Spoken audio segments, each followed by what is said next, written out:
Iniciar, por favor, con Rey. Nosotros les vamos a exponer sobre hipoglucemia en el paciente diabético. Somos el equipo 3 y está conformado por Dani, por Blanca, por Ángela, por Yutz y por mí, que soy Mónica. La que sigue, porfis. Bueno, en la introducción, la que sigue, vamos a tener que todas las personas con diabetes deben mantener un control adecuado de sus niveles de glucosa en sangre, evitando siempre las variaciones bruscas de esta.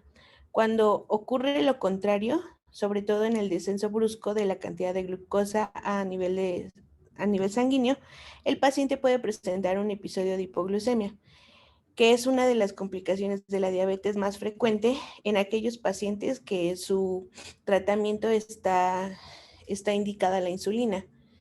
La que sigue.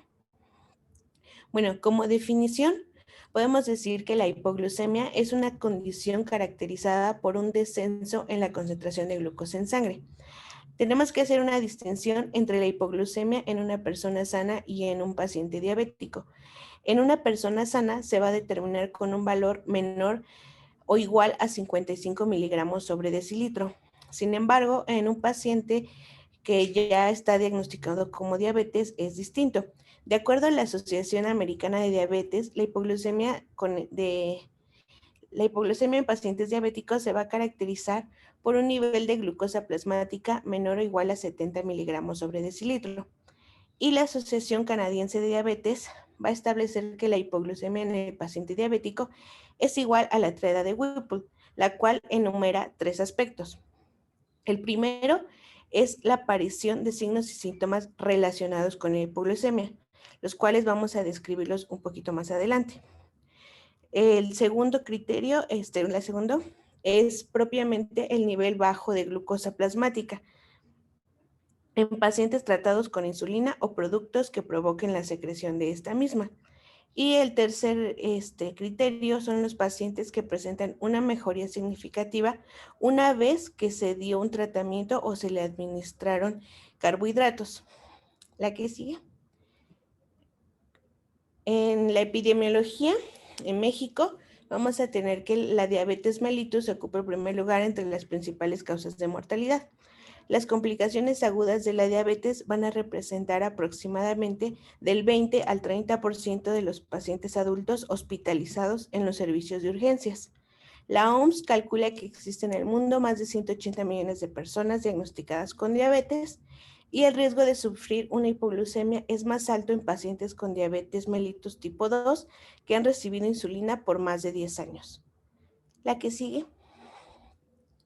También tenemos que en los ancianos la hipoglucemia es un problema muy común porque el envejecimiento modifica las respuestas hormonales contrarreguladoras a la hipoglucemia, además de que pueden tener otras enfermedades adyacentes, ya sea como una enfermedad renal crónica, la insuficiencia cardíaca, desnutrición, y que por lo tanto ingieren demasiados medicamentos.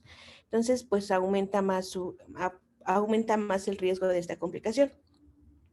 Debido a la alta prevalencia de la diabetes en la población, la hipoglucemia es la emergencia ambulatoria endocrinológica encontrada con más frecuencia en la atención hospitalaria. Para la clasificación de la hipoglucemia, vamos a tener de 2 tipos, la clínica y por gravedad. De acuerdo a la Asociación Americana de Diabetes, una de ellas es hacerlo de acuerdo a las consecuencias clínicas, que hay de 5 tipos. El primero es la hipoglucemia grave o severa, la cual va a requerir para su recuperación la ayuda de que otra persona administre los carbohidratos, glucagón o otro tipo de medidas. En este caso, aunque no se tenga la medición de glucosa plasmática, si el paciente tiene una recuperación neurológica atribuible a la restauración de los niveles de glucosa normales, se va a considerar evidencia suficiente para diagnosticarlo como hipoglucemia. El segundo es la hipoglucemia sintomática documentada. Aquí los pacientes van a presentar síntomas típicos de hipoglucemia y se va a acompañar de una determinación en el plasma por debajo del 70 miligramos sobre decilitro. La tercera es la hipoglucemia asintomática. Y no es más que solamente detectar niveles bajos de glucosa por debajo de los 70 miligramos sobre decilitro, pero los pacientes no van a cursar ningún tipo de síntomas. La cuarta variante clínica es la hipoglucemia sintomática probable. Aquí vamos a encontrar ya los síntomas típicos que no se acompañen de una determinación de glucosa plasmática, pero se cree que están causados por una concentración de glucosa por debajo de los 70 miligramos sobre decilitro. Y la última es la pseudohipoglucemia, en donde el paciente con diabetes muestra los síntomas típicos de hipoglucemia y los interpreta como indicativos de hipoglucemia, pero la concentración media de glucosa en el plasma es mayor a los 70 miligramos sobre decilitro. Y vamos a ver que esto refleja el hecho de que los pacientes con un mal control glucémico pueden llegar a experimentar síntomas de hipoglucemia, pero sus valores de glucosa van a estar por arriba de los 70 miligramos sobre decilitro. La otra clasificación va a ser según su gravedad. Anteriormente vimos que los que se clasificaban en leve con niveles de glucosa plasmática menores de 70 miligramos sobre decilitro. La moderada es de menos de 54 miligramos sobre decilitro y la grave es menos de 50 miligramos sobre decilitro.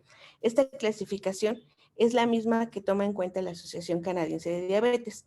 Sin embargo, la Asociación Americana de Diabetes, en sus recomendaciones en el 2017, introdujo una nueva clasificación que está dividida en 3 niveles. El nivel 1 o de alerta, nivel de alerta glucémico, tiene un valor de alerta de glucosa con niveles inferiores a los 70 miligramos sobre decilitro. Es un valor suficientemente bajo para poder iniciar el tratamiento con hidratos de carbono de absorción rápida y el mismo paciente puede hacerlo. En el nivel 2 o clínicamente significativa, la vamos a encontrar presente cuando la glicemia está por debajo de los 54 miligramos sobre decilitro, lo que implica niveles suficientemente bajos para ya causar un daño significativo. Y nuestro nivel 3 o hipoglucemia grave, en este no hay una cifra como límite para poderlo clasificar, pero ya lo vamos a encontrar más relacionado con la presencia de alteración a nivel de la conciencia y disfunción cognitiva severa que va a requerir ayuda de un tercero. A ver, que continúe Villavicencio, por favor. Muy bien, continuando con los factores predisponentes de la hipoglucemia, estos pueden estar relacionados con el tratamiento farmacológico, en este caso la insulina, en el caso de que se tengan un régimen inapropiado, errores en las dosis o también cuando hay una rotación inadecuada del sitio de administración de la insulina o que se administre en el tejido muscular en lugar de aplicarse en el tejido subcutáneo. Pueden presentarse también cuando hay una infección, ya que hay una disminución de la insulinoresistencia. También puede verse la relación con el empleo de sulfonilureas, porque cuando se administran dosis excesivas de hipoglucemiantes orales o bien hay algunas relacionadas con la alimentación, ya sea por un retraso u omisión de las comidas, o bien por la reducción de la ingesta de hidratos de carbonos, o que bien los pacientes consuman alcohol, ya que inhiben la producción hepática de la glucosa. Otro de los factores relacionados es el ejercicio, ya que con un aumento de este también aumenta los requerimientos energéticos y la sensibilidad aumenta también de la insulina. Y finalmente, la hipoglucemia puede relacionarse con algunas enfermedades como la insuficiencia renal o hepática, o bien con enfermedades endocrinológicas como la enfermedad de Addison o el hipotiroidismo.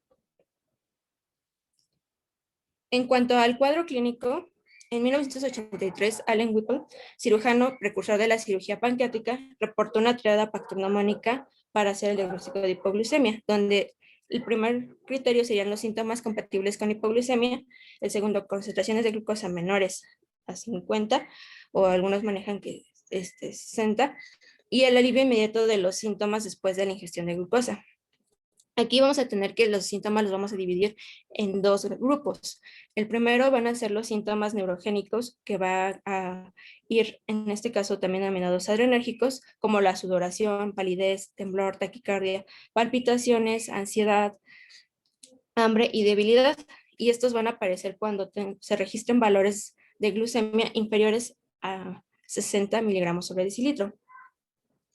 En cuanto a los sistemas neuroglicopénicos, vamos a tener que encontrarse mareo, visión borrosa, cefalea, disartria, afasia, paresias, algunas alteraciones del comportamiento, un habla incoherente y confusión. Y principalmente se van a ver manifestados cuando hay glicemias inferiores menores a 55 miligramos sobre decilitro.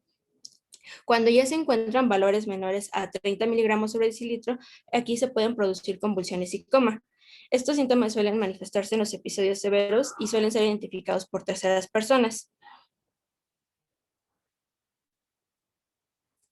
En cuanto a las fases neurológicas de la hiperglucemia, tenemos que los síntomas neuroglucopénicos van a depender del área cerebral afectada, siendo principalmente la corteza el área más sensible al déficit de glucosa.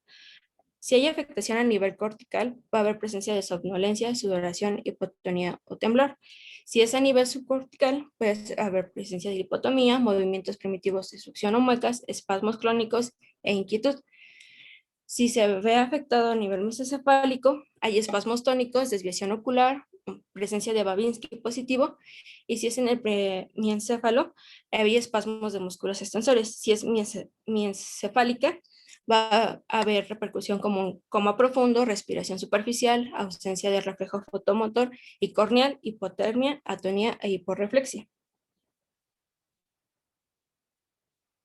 Ahora vamos a hablar de la respuesta fisiológica y mecanismos de contrarregulación. En cuanto a la respuesta fisiológica, el cuerpo humano presenta una serie de mecanismos que se van a activar al detectar una disminución de los niveles de insulina. Estos mecanismos se van a ir activando conforme disminuyen las concentraciones de glucosa en la sangre.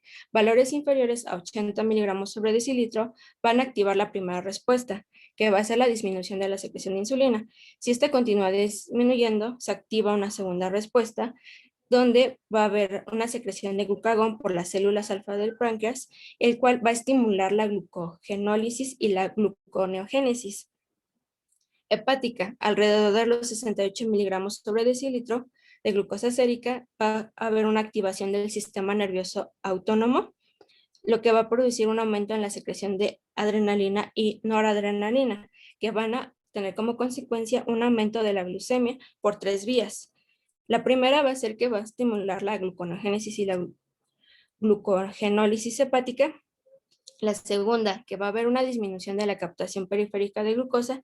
Y la tercera, que se va a inhibir la secreción de insulina.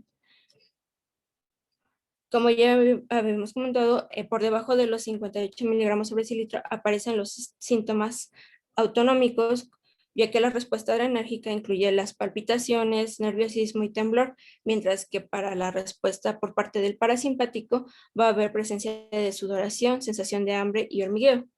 Todas estas respuestas en conjunto van a lograr normalizar la hipoglucemia en aproximadamente 10 a 20 minutos. Pero si bien esto se mantiene, van a intervenir otras hormonas como lo va a ser la hormona del crecimiento y el cortisol. Hasta niveles inferiores de 50 miligramos sobre decilitro es cuando se ven afectadas las funciones corticales del sistema nervioso central, apareciendo principalmente lo que van a ser los síntomas neuroglucopénicos. En esta tabla podemos observar que los mecanismos antes mencionados y los valores de glucosa en los que se presenta en una persona sana comparado con aquellas personas que tienen diabetes mellitus tipo 1 con una disminución del umbral glucémico.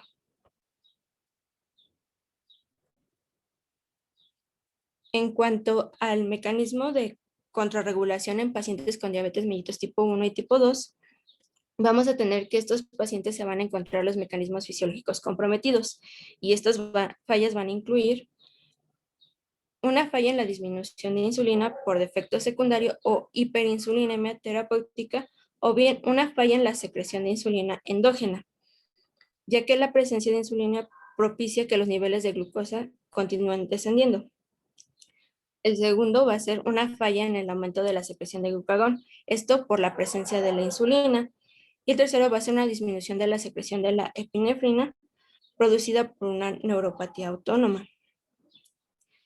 En el caso del glucagón se ha observado que en la diabetes mellitus tipo 1, a los 5 años de manifestarse la enfermedad, va a haber una disminución de secreción cuando se presenta una hipoglucemia.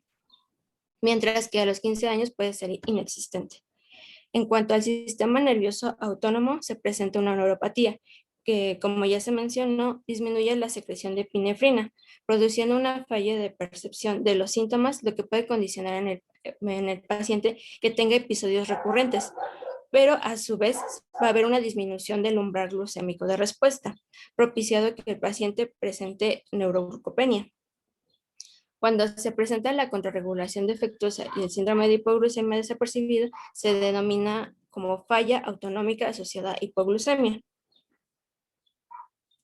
La falla autonómica asociada a hipoglucemia se ha observado que es parcialmente reversible, principalmente si se evitan los episodios de repetición. Al evitarlas prevenimos o inclusive revertimos el defecto de secreción de catecolaminas y la respuesta del glucagón, por lo que se recupera la capacidad de percibir los síntomas autónomos, pero por eso es importante que el paciente sea estricto en cuanto al apego que tenga al tratamiento. Si no se encuentra monitorizado, obviamente no va a poder saber cuándo ya podría percibir estos síntomas. Muy bien. Que continúe Velázquez, por favor. ¿Me escuchan bien? Es que me dice que mi internet está inestable, entonces espero que no se corte. Bueno, vamos a empezar con los efectos nocivos y empezaríamos con la parte de, bueno, esto lo acaba de mencionar ya nuestra compañera, que sería la parte de la regulación de la hipoglucemia por los sistemas que sería hipotálamo y otras zonas cerebrales y por las respuestas autonómicas generalizadas. Ahora, en cardiovascular, la siguiente, por favor. Vamos a tener que, por una parte, como ya lo mencionó también antes la compañía, vamos a tener una respuesta simpático-suprarrenal con liberación de catecolaminas. Esto va a tener efectos sobre el miocardio y sobre los vasos sanguíneos. Nos va a llevar a un aumento de la contractibilidad y del gasto cardíaco, lo que puede producir en los pacientes, isquemia en el miocardio en pacientes con enfermedad de los vasos coronarios. Y también se ha visto en varios estudios, han demostrado que la hipoglucemia se asocia con alteraciones electrocardiográficas, que en este caso sería un QT prolongado, PR corto y una depresión del segmento ST. Esto lo que lleva es a un alto riesgo de taquicardia ventricular y muertes súbitas. Estos cambios pueden ser prevenidos en estos beta bloqueantes. Ahora, la hipoglucemia también determinaría o se considera que determinaría una cascada inflamatoria que va a estar mediada principalmente por interleucina 6, 8, proteína C reactiva y TNF-alfa. Ahora, todos estos llevarían a una disfunción endotelial y a un mayor riesgo cardiovascular, que va también a estar asociado con alteraciones en la función plaquetaria y activación del sistema fibrinolítico. Todo esto va a llevar a un mayor riesgo cardiovascular en todo paciente con hipoglucemia grave, con una enfermedad cardiovascular preexistente y mayor duración de la diabetes. Esto también nos va a determinar el porcentaje de mortalidad que está relacionado con la hipoglucemia, y en esta lo que mencionaban era que del 6 al 10% de las muertes en diabetes mellitus tipo 1 el 6 al 10% va a estar relacionado con ese grado de muerte en diabetes tipo 1. En diabetes tipo 2 no se conoce la mortalidad, pero se relacionaba o se decía que el 10% va a tener una mayor mortalidad cuando son tratados con sulfonilureas. Y lo que decía es que la mayoría de las muertes por hipoglucemia severa se van a relacionar, a vincular con la repolarización cardíaca normal y arritmias ventriculares, esto por un aumento de la respuesta simpático-adrenal. Siguiente, por favor. Y bueno, aquí la imagen era ya había mencionado, de la activación de la respuesta simpático-adrenal y también la intervención de la cascada inflamatoria. Siguiente, por favor. Ahora, en los efectos en cerebro, vamos a tener que la hipoglucemia se va a isquémico transitorio, que puede ser reversible con la corrección de la glucemia en sangre. También vamos a tener que la hipoglucemia recurrente o severa puede predisponer a la disfunción cognitiva a largo plazo y a la demencia. y que vamos a tener que aquellas personas que presentan episodios de hipoglucemia frecuente también pueden llegar a presentar alteraciones crónicas del humor, que en este caso sería depresión. Vamos a tener también que los pacientes con diabetes mellitus y hipoglucemia van a tener un riesgo, un mayor riesgo de caídas. Esto va a hacer que los los pacientes con diabetes tipo 2 van a presentar factores de riesgo para caídas y eventuales fracturas. ¿Cuáles van a ser estos? Van a ser la neuropatía periférica, la disminución de la agudeza visual, la menor actividad física que también llegan a presentar algunos pacientes, las artropatías y la edad avanzada. Y en los pacientes con episodios de hipoglucemia, estos tienen un riesgo del 70% mayor de presentar fracturas. Las principales van a ser la fractura de cadera y de vértebras. Siguiente, por favor. Ahora tenemos situaciones especiales. Estas van a ser principalmente la hipoglucemia en niños. Esta va a tener que ver con lo irregular de las ingestas, del número de ingestas que van a tener los niños y una actividad física difícil de cuantificar. Todo esto va a determinar una mayor dificultad para encontrar la dosis adecuada de insulina para los niños. También vamos a tener que en los niños pequeños es casi nula la forma de detectar la hipoglucemia y aquí lo que se recomienda es que los padres estén alertas a los cambios de conducta, que es lo más importante que vas a ver en los niños. Ahora, también mencionaba que la presencia de hipoglucemia en los primeros años de vida puede llegar a determinar un déficit cognitivo porque, bueno, va a estar atenido o muy relacionado con el proceso de maduración del sistema nervioso en esta etapa. En la adolescencia vamos a tener que esto se va a sumar a la resistencia a la insulina, que es lo que va a determinar las dosis crecientes de insulina. Esto nos va a llevar a una menor atención a la enfermedad y un mayor riesgo a las hipoglucemias. Siguiente, por favor. Y bueno, en la imagen podemos ver, esta es una imagen que tenían para dar un ejemplo de a lo que tienen que poner atención los padres en los niños.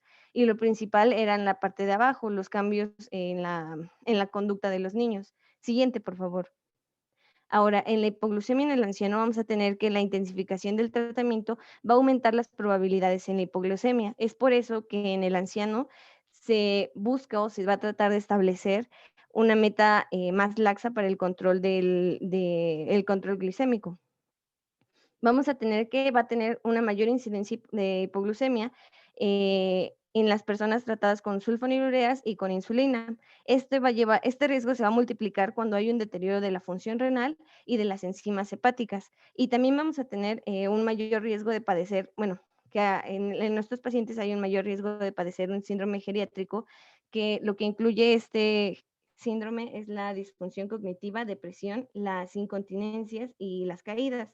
Todo esto también puede llegar a incrementarse por la hipoglucemia.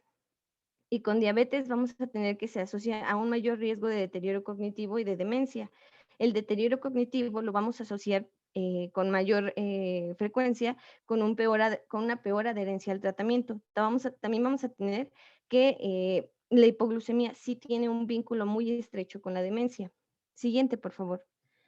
Y durante el embarazo, bueno, lo importante va a ser mantener un control estricto de la glicemia y tenemos que recordar que las concentraciones séricas de glucosa normales van a ser 20% más bajas.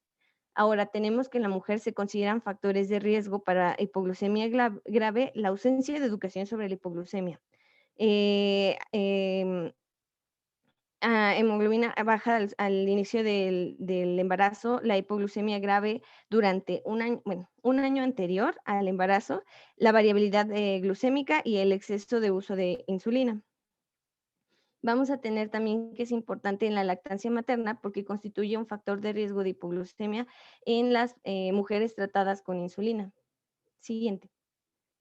Ahora, en el diagnóstico vamos a tener que, aunque los síntomas descritos pudieron antes, que bueno, que ya fueron descritos antes, pueden ser sugerentes de la hipoglucemia, no van a ser específicos y por ello tenemos que diagnosticar con certeza la hipoglucemia. Para diagnosticarla tenemos que tener que se deben de cumplir la triada de Whipple, es decir, la existencia de los síntomas sugerentes, a hipoglucemia, la concentración de glucosa plasmática baja y la mejoría de los síntomas cuando la glucemia se recupera. Ahora, una anterior, por favor. Me faltó aquí las pruebas complementarias. Vamos a tener que, en esta vamos a tener la glucemia capilar con la tira reactiva. Esta va a ser una prueba inicial a la llegada del paciente y sus valores deben de ser, pueden llegar a ser inexactos. Esto va a ser en función del hematocrito, que cuando sea menor a 30 o mayor a 55% será anormalmente alta o baja respectivamente.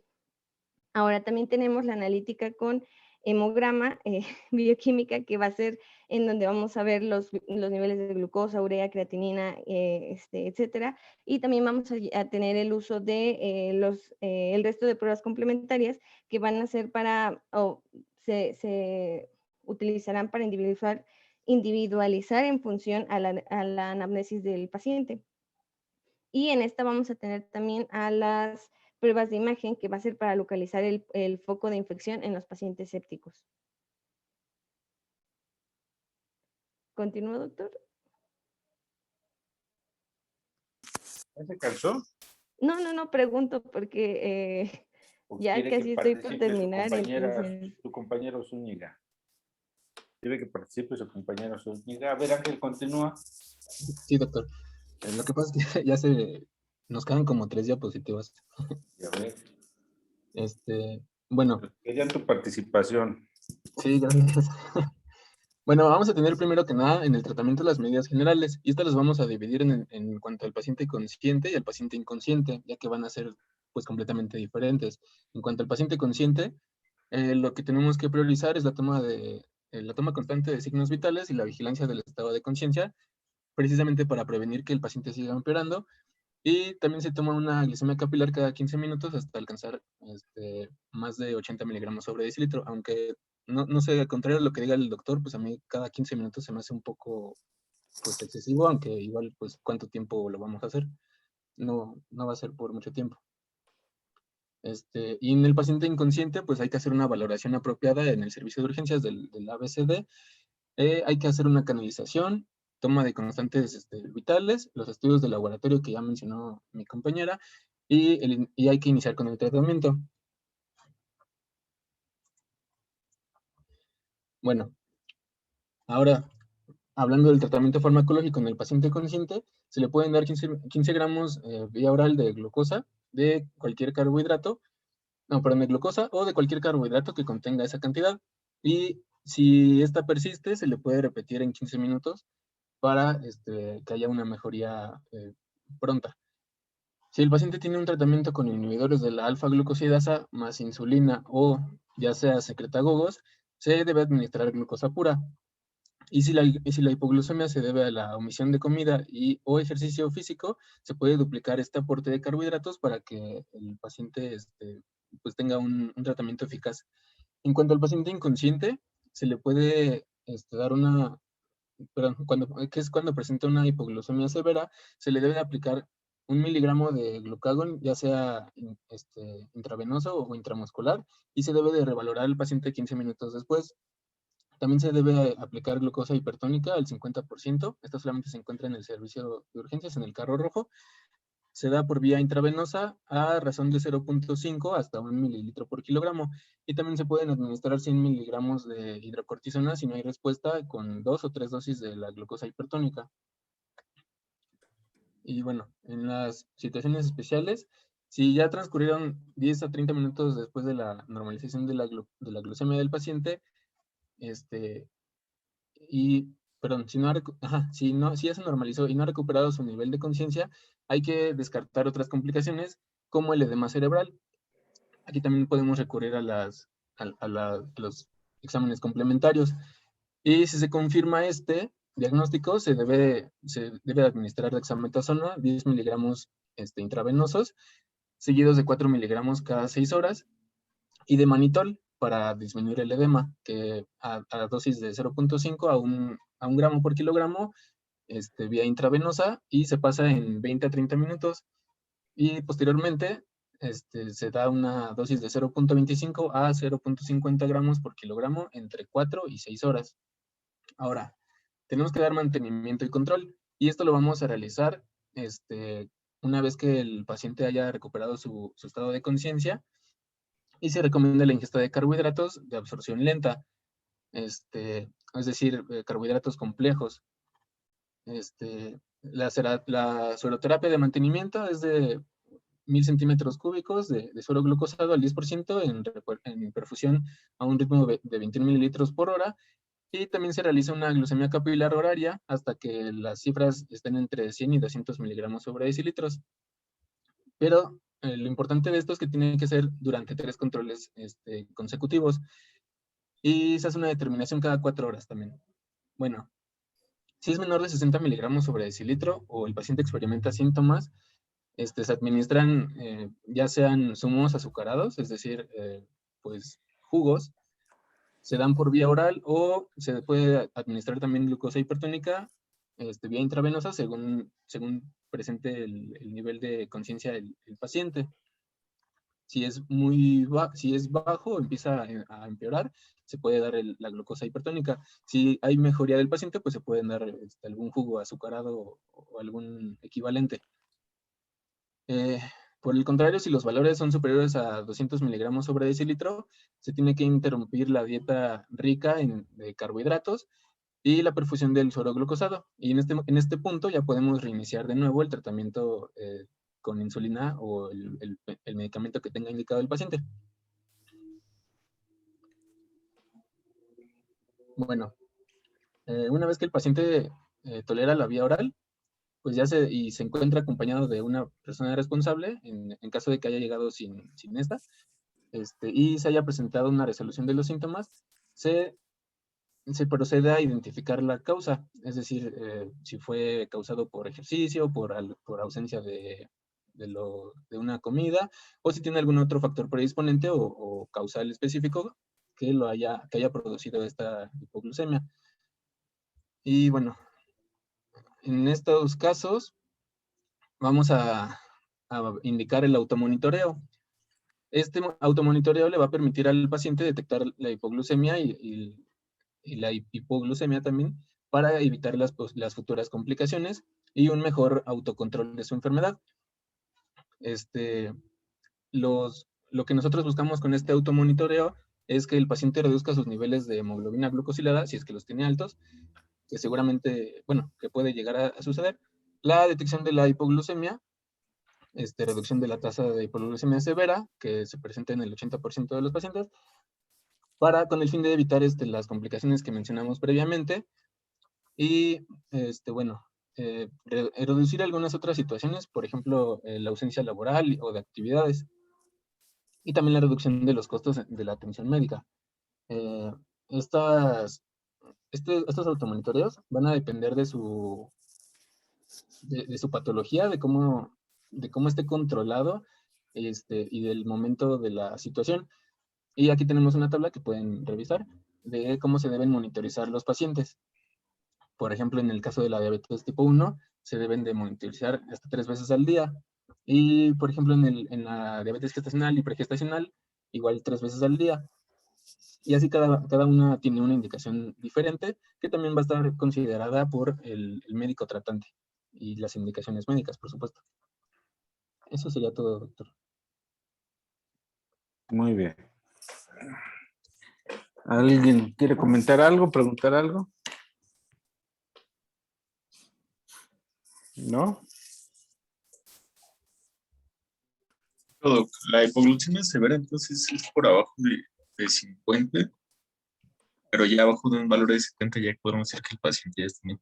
Es que Pues miren, la definición de hipoglicemia en general es glucosa sérica menor de 70 miligramos.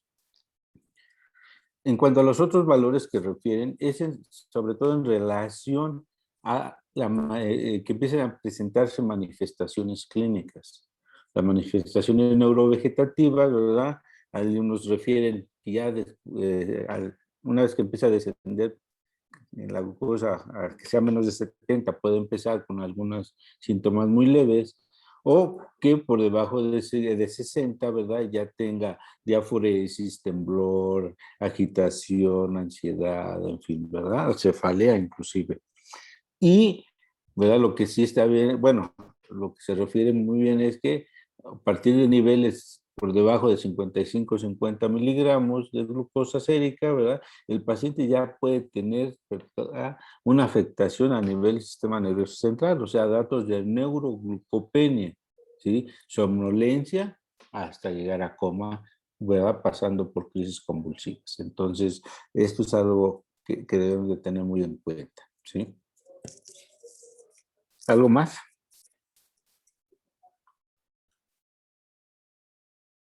Miren, aquí, ¿verdad? Sobre todo para ya los pacientes adultos mayores, para el paciente nefrópata crónico, ¿sí? El destroces o la glicemia se vuelve un signo vital más, o sea, no nada más cuando llega a urgencias se te toma la temperatura, la presión, la frecuencia cardíaca y respiratoria, la oximetría de pulso, sino ya también se toma un destroces, ¿sí? Como una especie de rutina. Y en algunos otros lugares, por ejemplo, nosotros en urgencias, ¿verdad?, en este tipo de pacientes ya también tomamos hasta un electrocardiograma de rutina, ¿verdad? Llega un paciente con pérdida súbita del estado de alerta, según refiere el familiar, o que así lo encuentra, ¿verdad?, con pérdida del estado de alerta. Tenemos que descartar muchas cosas, ¿sí? Desde hipoglucemia, evento vascular cerebral, una arritmia letal, en fin, ¿sí? O incluso irnos al otro extremo, ¿verdad?, un estado hiperglucémico. Entonces, aquí es cuestión de enseñarnos, adecuarnos, ¿verdad?, a usar los recursos que tenemos, ¿sí? Entonces, los pacientes con hipoglucemia, el paciente diabético, muchas de las veces, sobre todo el paciente ya adulto mayor con nefropatía, ¿verdad?, es porque no se ha adecuado en forma, ahora sí que adecuada, ¿verdad?, la dosis de hipoglucemiantes orales, ya sea oral, ya sea cualquiera de los tipos de hipoglucemiantes orales o la aplicación de insulina. Por desgracia, la carga de trabajo, sobre todo del médico familiar en las unidades de medicina familiar, ¿sí?, es tanta que pues lo citan a los 6 meses, a los 4 meses, a los 3 meses, pero les dejan una dosis, ¿verdad?, del hipoglucemiante o de la insulina, ¿verdad?, y no les indican, no les enseñan, ¿verdad?, a ese autocuidado que comentaban de determinarse una glicemia capilar, ¿verdad?, cada semana, cada tercer día o diario, en fin, ¿sí? Y los pacientes, pues, pueden incrementar su actividad física o el paciente se le olvida comer, ¿verdad? Entonces, todos esos son factores. Aquí sí no siempre se asocia a procesos infecciosos, sino más bien a procesos en cuanto a la medicación, ¿verdad? De que el ajuste de las dosis no ha sido el adecuado o el médico familiar, ¿verdad?, se le pasa que el paciente nefrópata crónico, ¿verdad?, llega a una fase que tiene un autocontrol y le sigue dando estos medicamentos hipoglucemiantes. Y entonces es muy frecuente que lleguen los pacientes con hipoglucemias. Entonces, nuevamente el manejo es, iniciamos el ABC, ¿verdad? Otra vez vía aérea permeable, oxígeno suplementario si fuese necesario, una adecuada ventilación, valoramos su estado hemodinámico, ¿verdad? Tomamos el destroces y entonces la teoría de Whipple nos dice, el paciente tiene datos sugestivos de hipoglucemia. Se corrobora la hipoglucemia con una determinación, que en este caso por lograr lo hacemos inicialmente por una glicemia capilar o destrosis, ya que la sérica se va a tardar de 40 a 60 minutos, ¿verdad? Y no podemos, ¿verdad?, esperarnos más tiempo. Esta es una urgencia real, ya que entre más tiempo pase, los daños al cerebro son muy importantes y entonces corroboramos ese descenso de la glucosa e iniciamos el manejo, ¿verdad? Y una vez que, ya sea que se administre o se dé vía oral los carbohidratos, el paciente debe responder. Yo les sugiero, sobre todo si es pacientes nefrópatas crónicos, tengan mucho cuidado cuando los den de alta.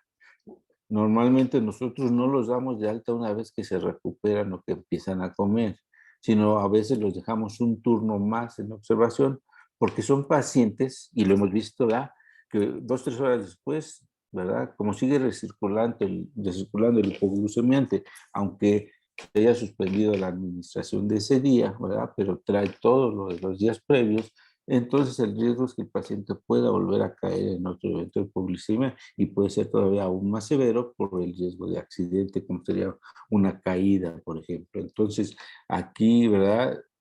Debemos de tener mucho cuidado cuando decidamos dar de alta a este tipo de pacientes, ¿sí? Entonces, miren, la dosis de glucosa al 50%, ¿verdad? Sus compañeros decían 0.5 a 1 mililitro kilo hora. Más o menos es lo que correspondería a decir que la dosis, según la ADA, dice que es 1 gramo por kilogramo de peso. Sabemos que los frascos ámpulas de glucosa al 50 que usamos en urgencia son frascos de 50 mililitros al 50%, o sea que cada frasco trae 25 gramos, ¿sí? Entonces, pues más o menos correspondería. Les hablo de la glucosa porque el glucagón, por desgracia, no es tan fácil de obtener o tener en el carro rojo para su administración inmediata.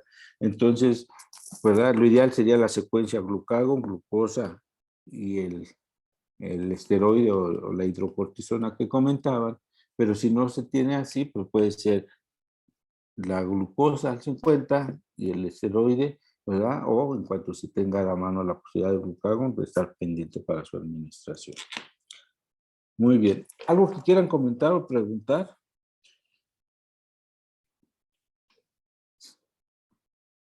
Creo que no, doctor. No, todo bien. Bueno, miren, ya nomás por último, yo sí quiero pedir una disculpa al equipo 3. Hasta hoy como a las 2, 3 de la tarde me di cuenta de que me habían enviado su presentación, aunque igual me la enviaron un poquito tarde anoche. Todavía anoche como a las 9:10 revisé el correo y no había más. Entonces, pero bueno, voy a intentar estar un poquito más pendiente de esto para que si es necesario hacer alguna modificación. De todos modos, la revisé a esa hora, ya un poquito tarde, y pues en general va bien la presentación, por eso ya no hubo que hiciera yo algún otro comentario. Entonces, pues si ya no tienen alguna otra observación, comentario, pregunta, pues aquí la dejaríamos. Nos veríamos, bueno, nos conectaríamos el próximo lunes. La próxima semana se supone que terminamos el temario del módulo, que son las crisis bueno, o las urgencias del paciente con alteraciones de tiroides, ¿verdad? En hipertiroidismo y hipotiroidismo, que serían las 2 próximas clases. Y el siguiente lunes, al parecer, es el examen. Entonces, les voy a pedir, ¿verdad? Que a más tardar el próximo miércoles, antes de iniciar la clase, ya me hayan mandado sus presentaciones. Si algunos quisieran corregir lo que comentamos en clase, ¿verdad? Con los reactivos, acuérdense que son 5 reactivos por cada una de las clases y de opción múltiple. Bueno, pues si no hay más, nos conectamos el próximo lunes. Cuídense. Doctor, Gracias. Sí, doctor, muchas Mande. gracias. ¿Alguien quería preguntar algo? sí, doctor, es una duda rápida. Dígame. Del tipo 4 solo le queríamos preguntar, nos toca dar tema el lunes, Ajá. si tenemos que dar un pre sobre las urgencias tiroideas o nos enfocamos solamente al tema. Exclusivamente a lo que es la tormenta tiroidea o la crisis hipertiroidea propiamente. Ok, muchas gracias, ¿Sí? doctor. Ándale, pues. Bueno, Doctor, mande, 2 cosas. mande. Bueno, la primera, disculpe por haberse enviado